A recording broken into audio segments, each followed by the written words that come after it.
Hi, this is Margaret Maloney, and welcome to the Death Dhamma podcast. Open and honest discussions with wise and skillful teachers about their experiences with life, death, and Buddhism. If you wonder how others on the path have dealt with death and dying and grief, then be sure to listen in. Everybody has a story, a perspective, and a valuable lesson to share. Embrace death, live a full life, and learn how to love impermanence. Because as my dear father used to say, nobody gets out of this alive. And welcome to Death Dhamma Ahas.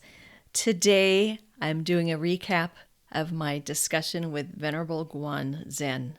He is acting as a Buddhist chaplain in a hospital setting. And one of the things he reminds me is that, in the chaplaincy at a hospital, it's very interfaith. There might be a Christian pastor who is acting as a chaplain. There might be a Catholic priest who's acting as a chaplain. There might be a rabbi. There might be an imam. So it's very much interfaith. And each chaplain is, in theory, prepared to deal with a family, no matter what their faith is, or lack of faith if they're just looking for some type of spiritual support. But what this also reminds me of is that all chaplains are not created equal. I want to share with you what I mean by that.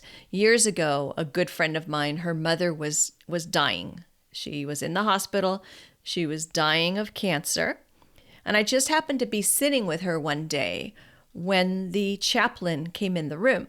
And she really wanted the chaplain to hold her hand and pray with her.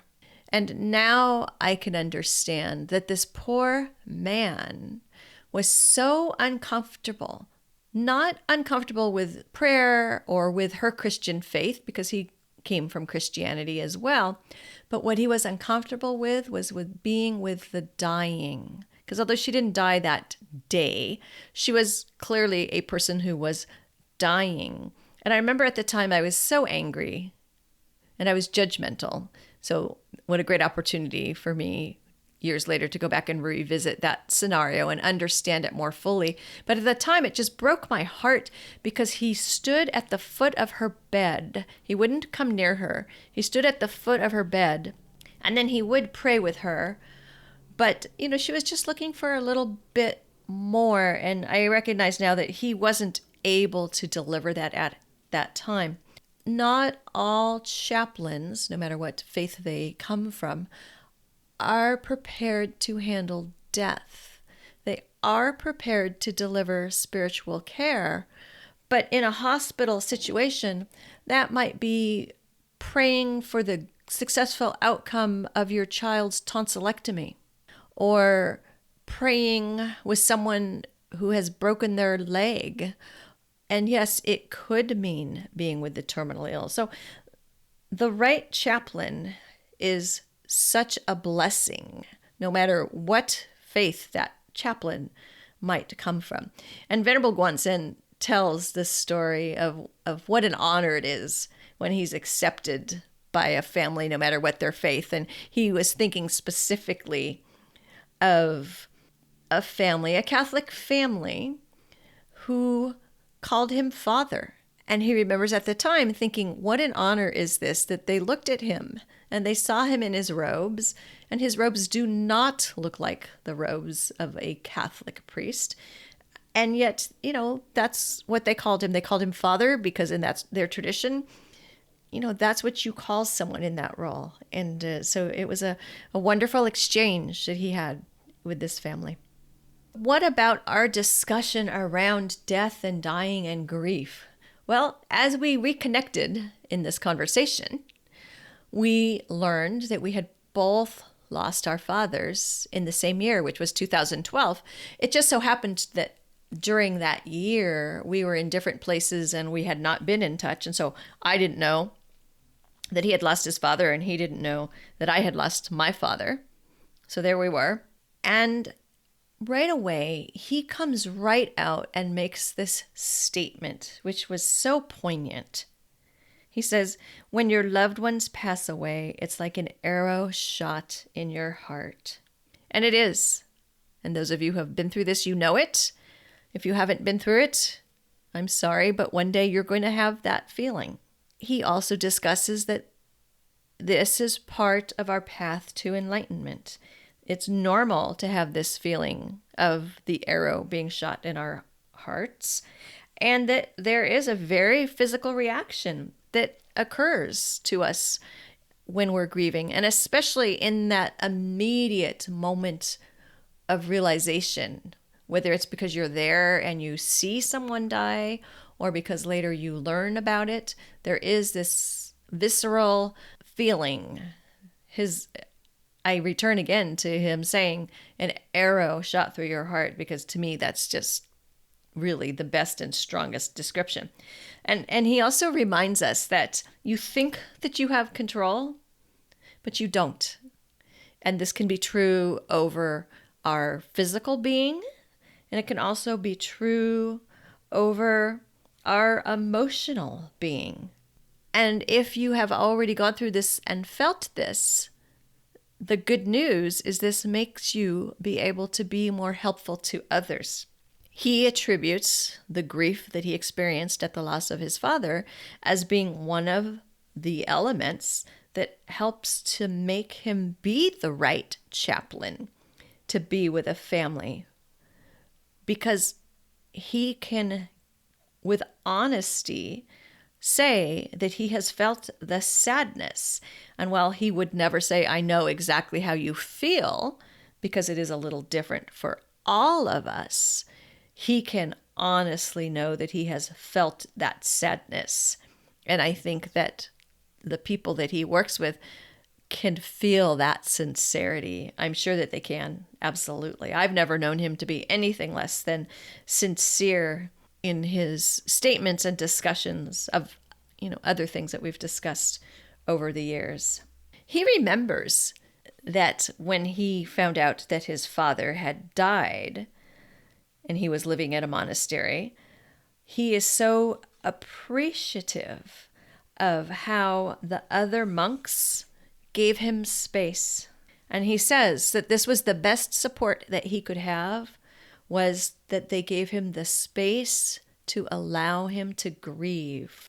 We also can give ourselves and others that space and support in allowing others to grieve, or allowing ourselves to grieve.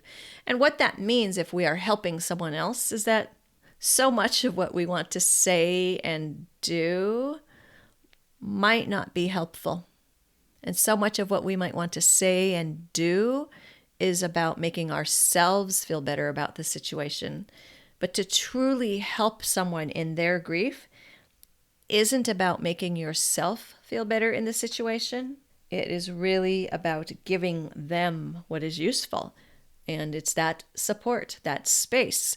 Sometimes that space just means silence. He also reminds us of why we are really sad. See, it's not about wondering what happened to your deceased loved one. You know they're dead. And Buddhism teaches you that death is going to come and that death is a transition. So the reason that we are really sad isn't because we are worried about what has happened to our loved one. We are sad because we have a loss. And that's okay. And it's important to recognize that and to be honest about the fact.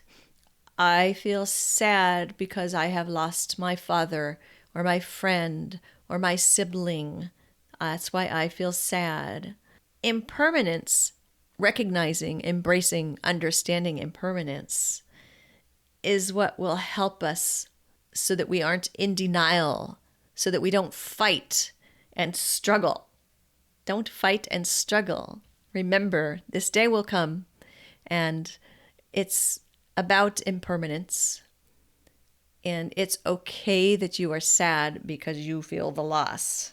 That is fine. It is, again, part of our journey to enlightenment is to go through the difficult feelings and the difficult experiences.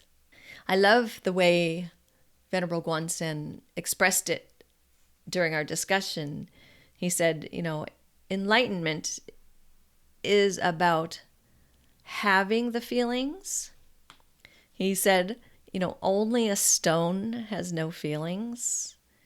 Feelings are a transition point for our growth and to move forward. And another way that he said it was, he said, little difficult experience, little bit of enlightenment. Big difficult experience, big experience of enlightenment. And that was just beautifully expressed. He mentioned the importance of time. And we had a little discussion about the fact that time is both our friend and not our friend. And when I say that, I realize that's not exactly maybe the best way to phrase it, because time is time, right? So for me to say time is our friend, but also not our friend, is it's giving time too much power and personification. But time allows you to be with your feelings and emotions so that you understand them more fully. And so that you can look back and understand and appreciate the relationship that you had with your deceased loved one. Yes, it is annoying, but time really is a healer. As much as we may not like it, especially for those of us who maybe come from the culture of, fast food, fast fashion, instant gratification, there isn't instant grief gratification. If you think there is, I would suggest to you that you are stuffing things down and they're going to come visit you again one day. Time is going to help, and we're going to need to go through our experiences and allow time to carry us onward. Finally, it comes back to compassion and loving kindness.